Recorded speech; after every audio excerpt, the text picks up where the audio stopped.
Querido e querida, eu estou a semana inteira pensando, clamando a Deus por aquilo que eu falaria na noite de hoje. E eu quero dizer para vocês que no começo eu achei que ia pregar sobre o poder que há numa lágrima, né? Mas eu quero falar sobre chaves que nós temos que aplicá-las para viver um ciclo novo na nossa vida, amém? Nós estamos aí virando o ano e apesar de virar o ano ser novo, se as minhas atitudes forem as mesmas, se a maneira com que eu penso for a mesma, o ano velho se repete no ano novo.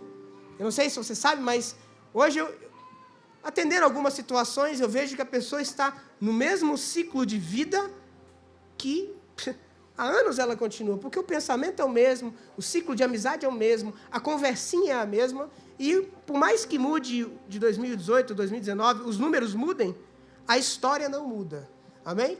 Então, eu quero dizer hoje de chaves para você viver um novo ciclo. Para isso, eu gostaria de trabalhar no texto do Salmo 126, versículo 1. Aí você vai poder ler no telão. Vou ler no telão com vocês. Olha o que diz aí. Eu vou ler todo ele e depois a gente vai versículo por versículo. Amém? Vou ler até o final do 126. Preste atenção. Tem aqui no telão, você pode acompanhar. Quando o Senhor trouxe do cativeiro os que voltaram a Sião, estávamos como os que sonham. Então a nossa boca se encheu de riso e a nossa língua de cânticos. Então se dizia entre as nações: grandes coisas fez o Senhor a estes. Grandes coisas fez o Senhor por nós e por isso estamos alegres. Faze-nos regressar outra vez do cativeiro, Senhor, como as correntes do sul. Os que semeiam em lágrimas cegarão, colherão com alegria.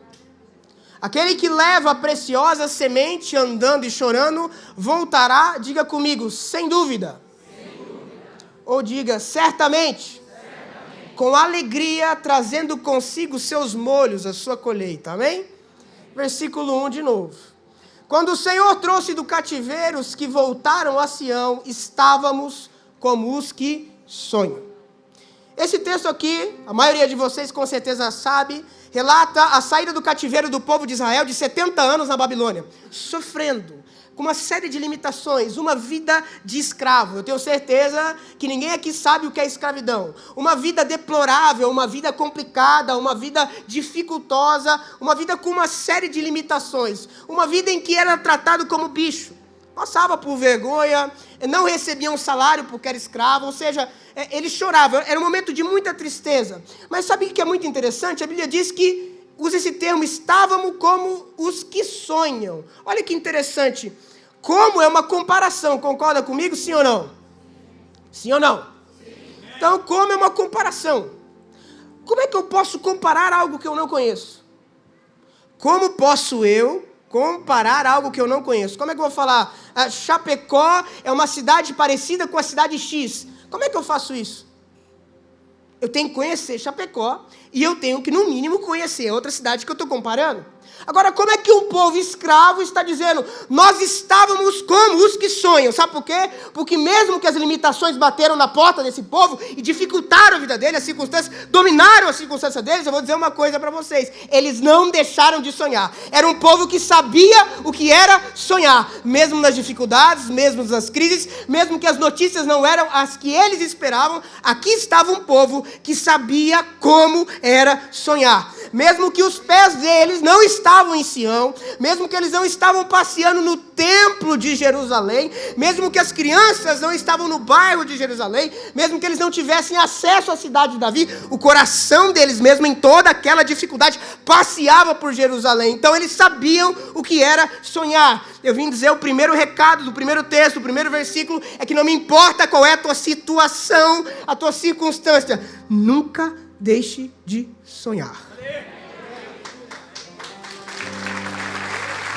José passou pelo que passou, teve a dificuldade que teve. E sabe o que é interessante? Ali ele tinha sido traído pelos irmãos, jogado no poço, levaram ele para a prisão, levaram ele para a cadeia, porque acusaram ele injustamente, e um belo dia ele está conversando com dois caras e fala, olha, eu percebo que vocês estão meio tristes, o que é que está acontecendo? Tivemos um sonho. Sabe o que esse cara fala? Ele fala, eu sei o que é sonhar. com toda a situação e crise que eu estou... Eu sei o que é sonhar. E eu vou dizer uma coisa. Sonho são desígnios de Deus para o futuro que Ele quer dar para você. Rapaz, mas tu está preso comigo, sim. Mas eu ainda sei que sonhos são desígnios de Deus para aquilo que Ele quer para mim lá na frente. Eu vou dizer uma coisa para você. Por mais que seus pés não estejam pisando em Jerusalém, se seu coração está indo, eu vou dizer, você tem tudo para chegar lá. A chave para viver um novo ciclo é nunca deixar de sonhar. Você pode estar na pior fase, você pode estar na pior circunstância, mas ainda você diz assim, eu sei o que é sonhar. Aleluia. Próximo texto, versículo 2. A primeira chave é, independentemente da circunstância, não deixe de sonhar. O povo sabia o que era sonhar, mesmo escravo. Então a nossa boca se encheu de riso e a nossa língua de cânticos. Não há relatos, eu disse que... O que eu acabei de falar? Não há que o povo passou fome. Com certeza passou dificuldade. Mas não faltava pão e não faltava água. Sabe por quê? Porque Babilônia era um império riquíssimo. E o que fazia eles mais ricos era o quê? Era a mão de obra escrava. Não é que é mão de obra barata. Era escrava. O que você tem que fazer para um escravo produzir? Dar comida para ele. Pão e água não faltou. Ou seja, na boca deles, pão e água não faltava. Agora, sabe o que faltava? Riso. Riso. Como é difícil, meu irmão. Já atendi tanta gente que tem pão e água. Tem tudo, pastora. Mas não tem riso. Como é difícil você ter certeza que fechou o negócio, que está com o dinheiro na conta, mas não tem riso. Tantos momentos como esse em que pessoas se reúnem com outras pessoas e tantas pessoas que não têm com quem se reunir, o maior número de suicídio é em momentos como esse. Sabe por quê? Tem tudo. Um grande dono de uma construtora, muitos conhecem aqui, saiu uma reportagem no jornal, um belo dia, numa noite como essa, com a conta forrada de dinheiro. Sabe o que ele não tinha? Sorriso. Sabe por quê? Quem é que restaura o ciclo de sorriso na minha e na tua vida? Não é com pão, não é com água, não é com dinheiro. É o Senhor que restaura o ciclo de sorriso na tua história. Então eu vim dizer uma coisa. Você vai voltar a sorrir. Você vai voltar a sorrir. Você vai cair no chão dando gargalhada. Essa palavra que eu vim deliberar para você. O Espírito Santo de Deus desceu como fogo para fazer você sorrir. Tem coisas que pão e água não dá. Pode até ter o suficiente na sua boca. Você vai comer um monte depois de sair daqui. Mas eu vim dizer que Deus tem sorriso para te dar. Esse Salmo 126, ele fala daqueles que sonham, que Deus está restaurando a sorte de alguém, mas automaticamente, cerca de 11 versículos depois, o Salmo 137 diz que, junto aos rios de Babilônia, bota o 137, versículo 1, versículo 2, ao mesmo tempo que esse Salmo 126 fala de uma restauração de sorte, de uma saída ao cativeiro, o Salmo 137 fala de uma lamentação dentro do cativeiro. Eles estão chorando, estão ali sofrendo. Aqui mostra um pouco do sofrimento. Eu e você estamos vendo a alegria de sair. Aqui mostra a tristeza de quem está dentro. Olha o que ele diz. Junto aos rios da Babilônia nos assentávamos e choramos. Assentamos e choramos. Segura esse texto. No Salmo 126 que eu li antes, lá no final diz que aqueles que caminham com a preciosa semente, chorando, colherão com júbilo. Eu vou dizer uma coisa, chorar é uma coisa que não muda aqui para quem está lamentando e não muda para quem vai ter a sorte restaurada. Chorar é o tempo todo. A diferença é se você se assenta ou está andando, pelo menos. A diferença é se você senta chorado ou se você está andando e chorando. Aqui é o mesmo pessoal que está lembrando de Sião. Alguns estão assentados chorando, outros estão caminhando, chorando e semeando. Eu vou dizer uma coisa, independentemente do que você esteja vivendo, chore porque é normal, mas chore andando, chore caminhando, chore dando passo após passo, não chore assentado. Sabe, no mesmo rio que esse povo chorava, Ezequiel, capítulo 1, versículo 1, e o cara do slide está rápido hoje, Ezequiel foi lá na porta, na beira desse rio, e no mesmo rio que o povo lamentava, ele está dizendo, e aconteceu no 30º ano, no 4º mês, no dia 5º do mês, que estando eu no meio dos cativos, dos que choravam assentado, junto ao rio Quebar, que o povo estava assentado chorando, se abriram os céus, e eu vi visões de Deus. Eu vou dizer, tem gente assentado no rio chorando, já tem gente que vai à beira do rio e vê visão de Deus. Eu não sei o que tu vai escolher para a tua vida, mas vai dizer, vai ver os outros assentar na beira do rio, decide na beira do rio e ver o céu aberto para você, porque eu vou dizer, o céu está aberto a todo aquele que crê. A Bíblia diz, aquele que crê verá a glória de Deus, amém? Aleluia! Pois bem, vamos voltar lá para o Salmo da Lamentação, 137, versículo 1. Eu disse que o povo estava assentado chorando, né, pastor Léo? Agora o versículo 2, do Salmo 137, versículo 2. Salmo 137, versículo 2 diz, nos salgueiros que há no meio dela, penduramos as nossas harpas. Meu irmão, hoje eu fiquei à tarde para entender isso aqui. Mas isso é maravilhoso, olha só. Eu não sei se você sabe, mas lá em Levíticos, com certeza não, eu também não sabia, fui pesquisar. Lá em Levíticos 23, versículo 40, diz que há uma festa chamada Festa dos Tabernáculos. Pode deixar aquele texto lá. Agora que você abriu, vamos ler. E ao primeiro dia tomareis para vós ramos de formosas árvores, ramos de palmas, ramos de árvores espessas e sal de ribeiras. E vos alegrareis perante o Senhor vosso Deus por 7 dias. 7 dias você pega o ramo do salgueiro e fica se alegrando por 7 dias. Essa festa é uma das 3 principais festas dos judeus, chamada Festa dos Tabernáculos. Volta lá no Salmo 137, versículo 2. Eles disseram que estavam no rio, assentados chorando, e nos salgueiros, só vou ler esse versículo, que há no meio dela, penduramos as nossas harpas. Olha que interessante, gente. Harpa na mão de Davi fazia o quê quando o espírito imundo estava sobre a vida de Saul? Expulsava o demônio que estava sobre a vida de Saul. Uma harpa na mão de Davi fazia o demônio que vinha sobre o rei ir embora. Harpas mandam embora demônios. Uma harpa na mão de um tangedor fazia o profeta Eliseu profetizar e ter revelações de Deus e milagres acontecerem. Amém?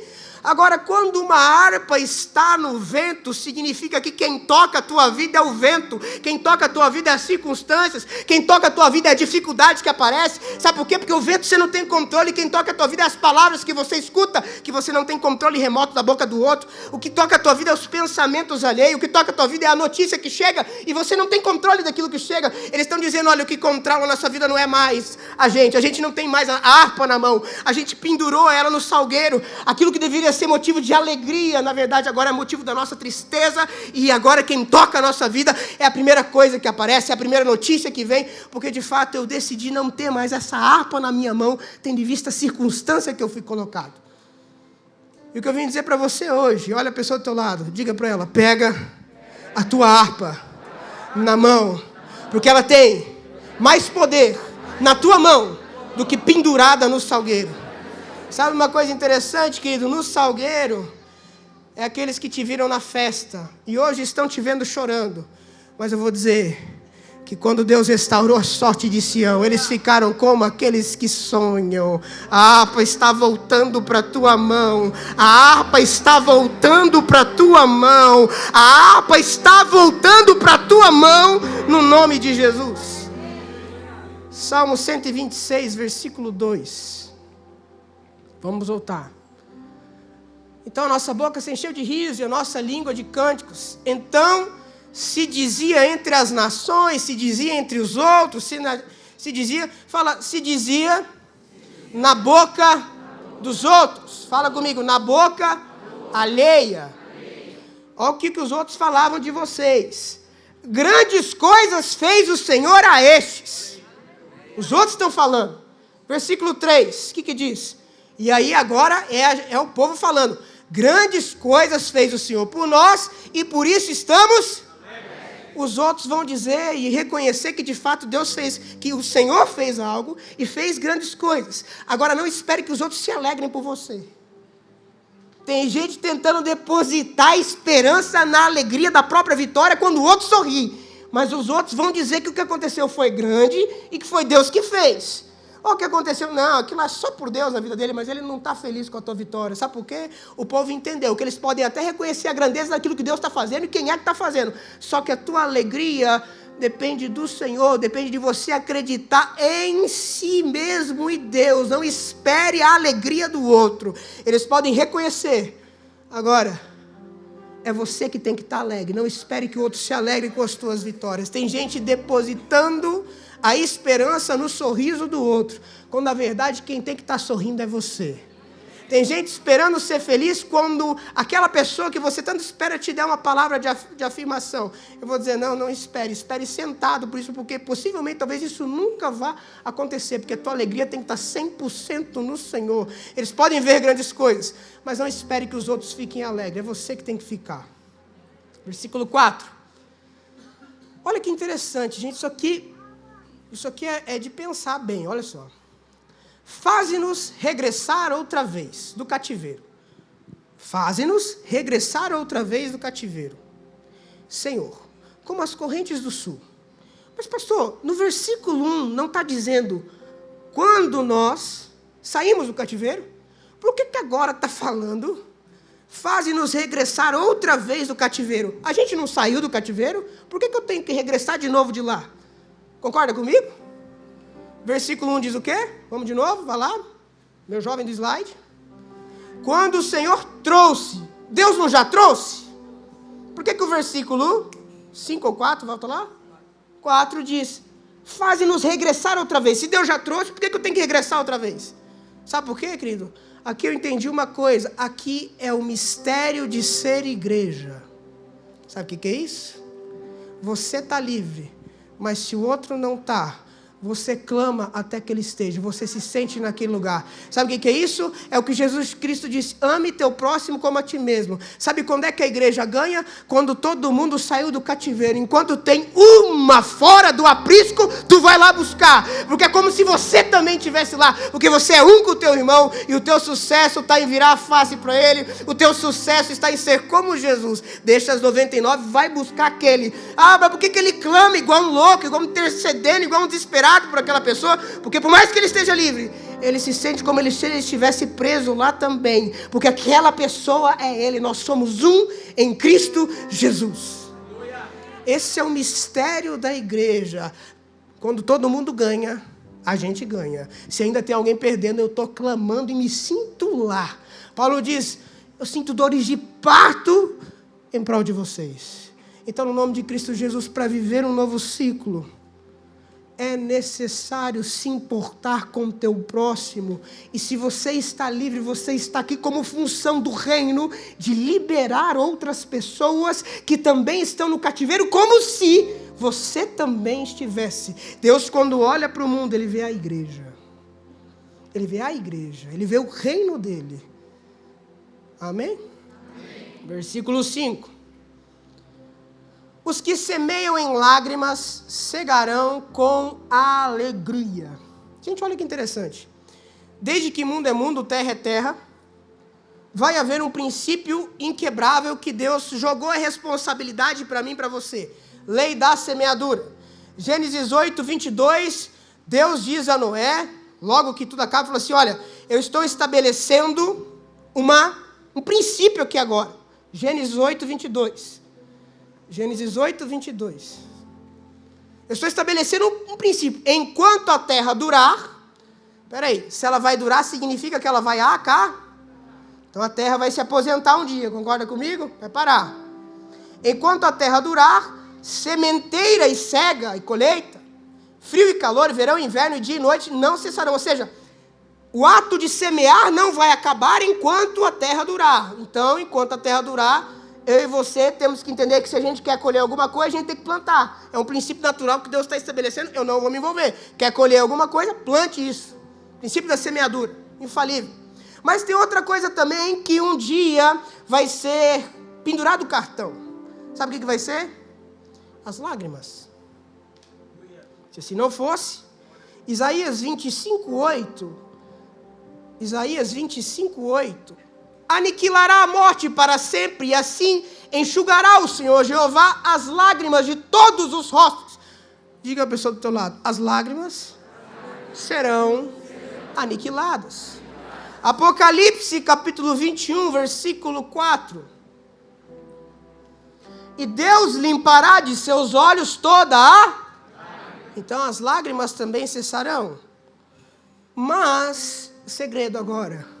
Enquanto a terra durar, semeia e chora. Enquanto a terra durar, semeia e chora. Eu acho lindo aquele salmo, que agora, eu não sei se eu anotei, Salmo 56:8, olha o que diz. Olha o que diz. Tu contaste as minhas vagueações, põe as minhas lágrimas no teu odre. Não estão elas no teu livro? Olha o que ele está falando aqui. Eu não acredito que Deus tem lá um estoque de lágrimas suas, sabe? Aqui, todas as lágrimas do nosso Eli Soares aqui. Eu não acredito que Deus tem isso, mas é uma figura que, porque você espreme a uva e coloca dentro de um odre novo, como diz a Bíblia, vai fermentando para produzir um vinho bom.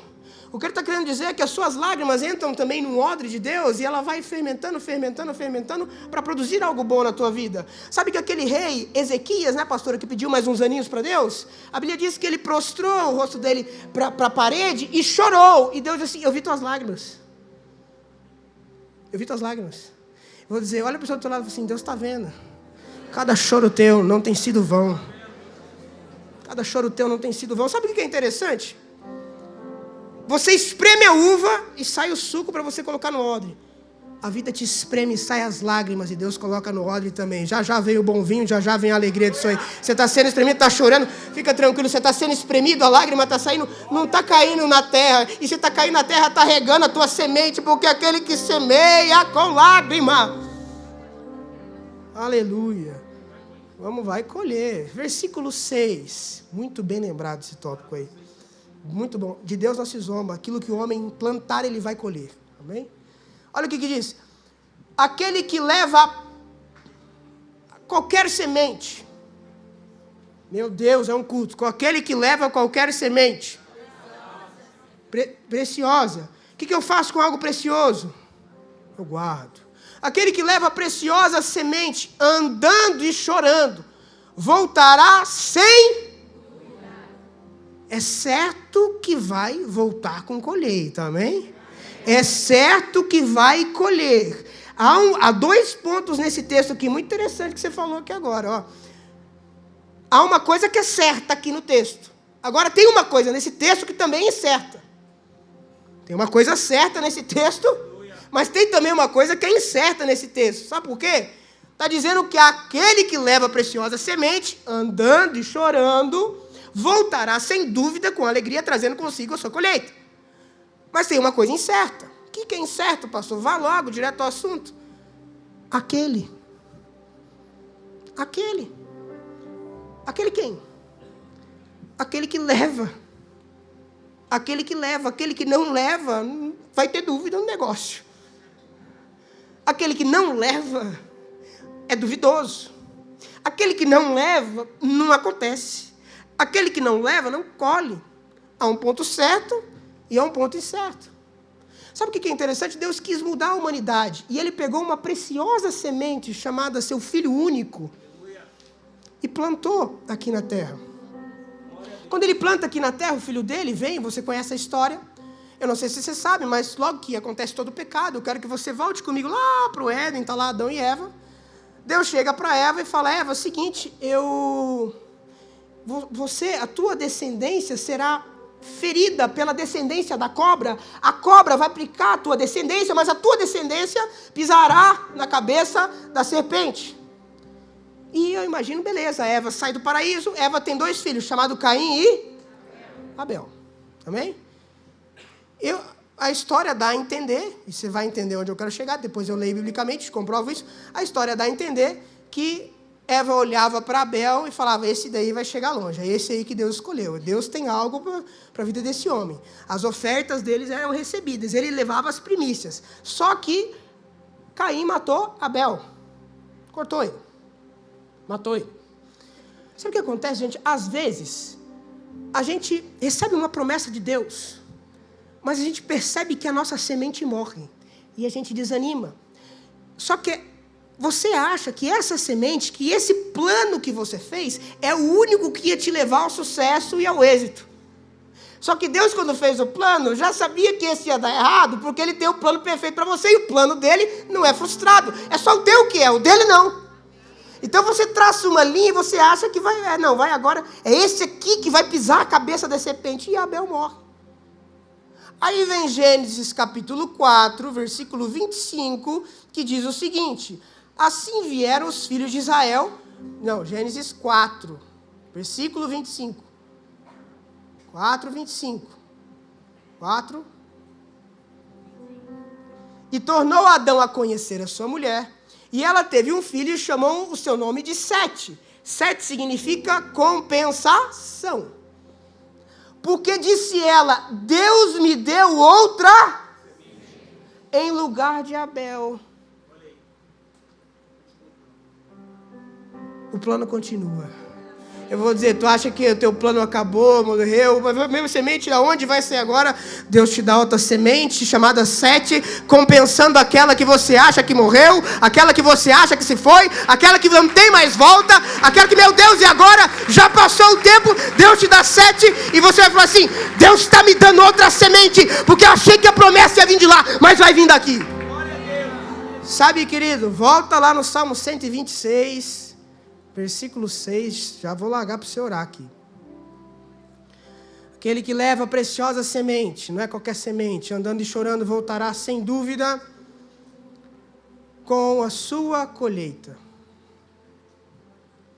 Sabe o que é uma coisa interessante, querido, nesse texto aqui? Não, esse é o que leva a preciosa voltará, olha que termo legal. Voltará, fala comigo, voltará. Sabe qual que é o problema? Isso aqui é uma palavra que Deus deu para mim que é muito forte. Quando você semeia e tem o êxito, sabe o que você faz? Você não vai embora. Você volta. Sabe por quê? Porque quem tem que celebrar com você é quem te viu chorar. Você volta porque quem tem que celebrar com você é quem teve com você no momento de dificuldade. Sabe qual que é o maior erro nosso? A gente celebra quem vem de fora. Sabe que a Bíblia diz amar o teu próximo como a ti mesmo? Próximo, fala a pessoa do teu lado, próximo. Não é só uma pessoa. Próximo também é uma geografia. Por isso que é o seu próximo. Sabe uma coisa interessante, gente? Quando vai alguém diferente lá em casa, a gente arruma a mesa diferente. Mas sabe quem que é mais importante? Quem está lá em casa. Não é verdade? Sabe qual que é o pior choro, tia Denise? Não é o choro do distante, é o choro de quem cai do lado. Sabe o que vai tirar a tua noite de sono? Não é quando fulano de tal tropeça, não, é quando alguém do teu lado tira. Sabe qual que é o grande problema? Deus estabelece coisas, Ele diz volta, porque a Bíblia trata de princípios espirituais, porque a tua e a minha tendência é não valorizar quem está lá, mas sim olhar e comemorar com quem não tem que comemorar. Vou dizer uma coisa, as tuas sementes, a tua colheita não foi feita para usufruir com gente que tu não conhece, mas foi feita para usufruir com aqueles que te viram chorar, para você fazer a diferença onde você está. É primeiro Jerusalém, depois Samaria, depois o resto. É aonde você está, faça a boa diferença. Sabe, Jesus Cristo, Ele tem uma lamentação dele. Não é princípio, tá? É lamentação. Porque o princípio, se eu não me engano, é 1 Crônicas ou 2 Crônicas. Antes de abrir, você confere, porque senão depois fica feio, né? Eu tenho errado, né? Mas se eu não me engano, 2 ou 1 Crônicas 20:20 diz, crê nos seus profetas e... É no outro, é no longe ou é no meu? É no meu. É por isso que eu tenho que voltar, eu tenho que valorizar a minha casa. A Bíblia diz que aquele que perde a sua casa é pior do que o incrédulo, negou a fé. Então, o principal não é... O cara ganhou o mundo inteiro, mas perdeu a casa. Volta, pega a tua colheita, pega o que tu aprendeu, pega o teu melhor e comemora na tua casa. Faz a diferença em quem está ao teu redor. Não adianta fazer a semente da alegria e não voltar. Sabe uma coisa, gente? Jesus, Ele tem uma lamentação. Ele está andando por Nazaré e Ele diz uma coisa. Não fez milagre nenhum em Nazaré e não pôde fazer milagre em Nazaré. Sabe por quê? Porque profeta em casa não tem honra. Falta de honra. Veja, querido, leva a sua semente, uma volta. Olha para tua esposa, olha para o teu filho, olha para o teu trabalho. Para de achar que porque o vizinho, não é o teu. Qual que é o melhor carro? É o teu. Qual que é o melhor campo? É o teu campo. Deus ama isso. Tem um cara que ele protegeu o campo de lentilha dele. Deus deu uma força para esse cara, que ele matou 600 numa lança. Está entendendo? Sabe por quê? Podem saquear os outros campos. O meu não.